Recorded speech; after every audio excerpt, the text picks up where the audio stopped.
This is Julia James Davis, and welcome to The War on Beauty. Marie Antoinette was actually the last great Catholic ruler of France. Marie Antoinette was a hero and a great example of faith and piety to the very end. I got on this subject because I posted a video about how they're replacing the historic stained glass windows in Notre Dame, which is something that Emmanuel Macron is doing, and I got a lot of comments asking how are they allowed to do this. The Catholic Church in France actually has no control over these decisions because Catholic churches in France are actually state owned, which is something I think a lot of people don't know, and the history of all of this is really interesting. In fact, the French government has owned all the Catholic churches in France since the French Revolution in 1789, when revolutionaries who were extremely anti-Catholic and in fact completely atheistic seized all church properties and money to fund the new revolutionary currency. And we recently saw a huge mockery of the church with the heinous and I should say very tacky Olympic Games opening ceremony. And a lot of people were very shocked by this, how this is like a new radical woke thing that's an attack on the church. And like this has been going on in the West in recent years. And that was definitely not the first attack on the church in France at all. In fact, France has been in a process of de-Christianization for hundreds of years, beginning with the execution of Marie Antoinette and the French royal family, hence Marie Antoinette being the last great Catholic ruler of France. So during the French Revolution, there was a huge Catholic persecution that occurred, not just the church being completely outlawed, but it was a moment very, very similar to the Bolshevik Revolution in Russia. And this is something I feel like we're not taught in school. We definitely learn about the French Revolution,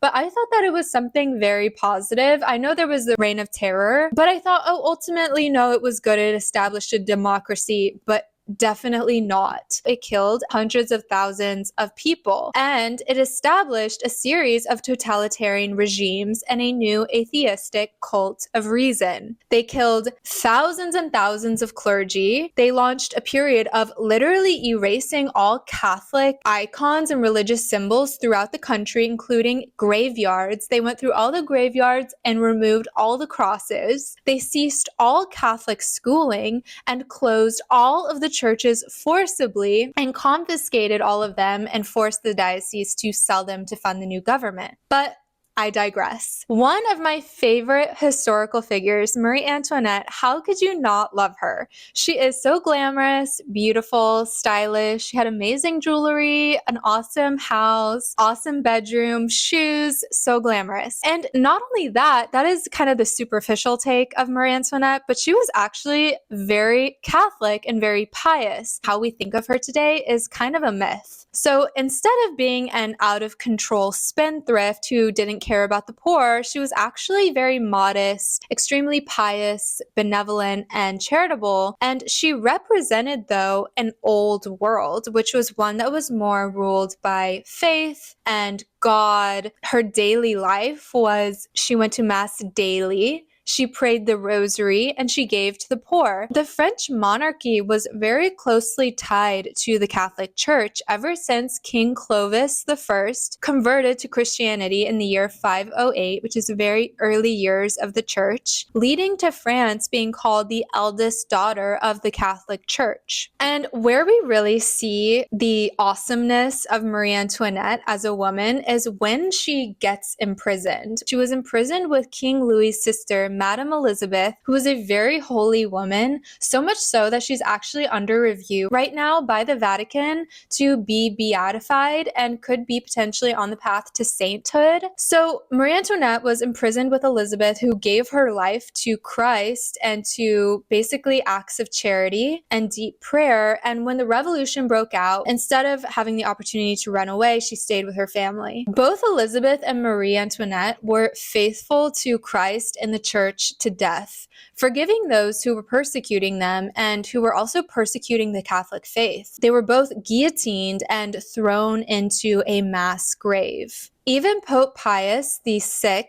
declared after the death of King Louis XVI that his death was in martyrdom and in persecution of the Catholic faith, in odium fidei, which is in hatred of the faith. So ultimately, everything really that we're popularly told about the French Revolution, I feel like from my point of view, has been a lie or seriously misleading, because it was actually the whole thing a very thinly veiled attack on the church. And since then, it never has really gone back to normal. In fact, in 1793, there was a ceremony that was held to mark the transformation of Notre Dame Cathedral from a Catholic church to an atheistic temple to reason, their new cult. So they literally went into Notre Dame, they dismantled the Catholic altar, took away all the Christian iconography, and they installed a new altar to liberty and carved an inscription over the doors of Notre Dame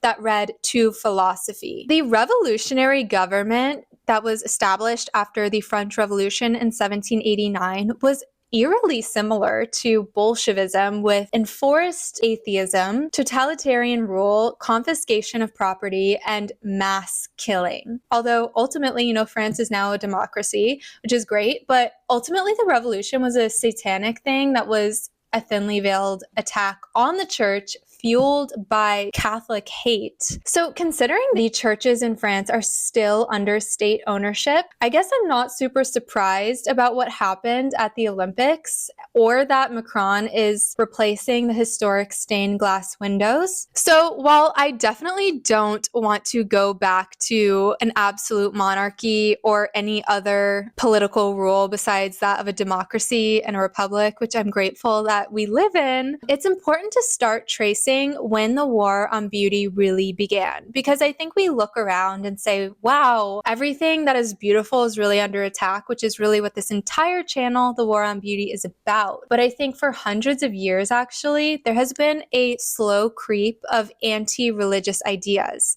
And it really began all during the Enlightenment, which was good. It produced good things. But this was when we started kind of shifting away from faith-based to scientific-based reasoning. And this Enlightenment really started in Europe under and during the French monarchy, and it was cemented during and after the Revolution. That all insinuated that the old faith-based society meant dark and uneducated, while reason and science became the new gods. And as we have seen, all of this was cemented. This new world that has been established over hundreds of years needed a new art, a new architecture, a new culture that was reflective of the new world, i.e. modernism, minimalism, progressivism, rooted in scientific thinking. In conclusion, Marie Antoinette is a woman who lives in the hearts of many girls as an icon of style and beauty, representing an old romantic world, which is so true, and I love that. But she's also an icon of piety and obedience to Christ and the church. And there are so many incredible women who have given their lives in defense of France and of the Catholic Church. I think of Joan of Arc and Saint Bernadette, so many others. And it would really be unfair if we didn't honor them as great Catholic women and make France Catholic again. So thank you so much for listening. I hope that you will please like and subscribe for more videos like this all about the War on Beauty, and I will see you in the next video.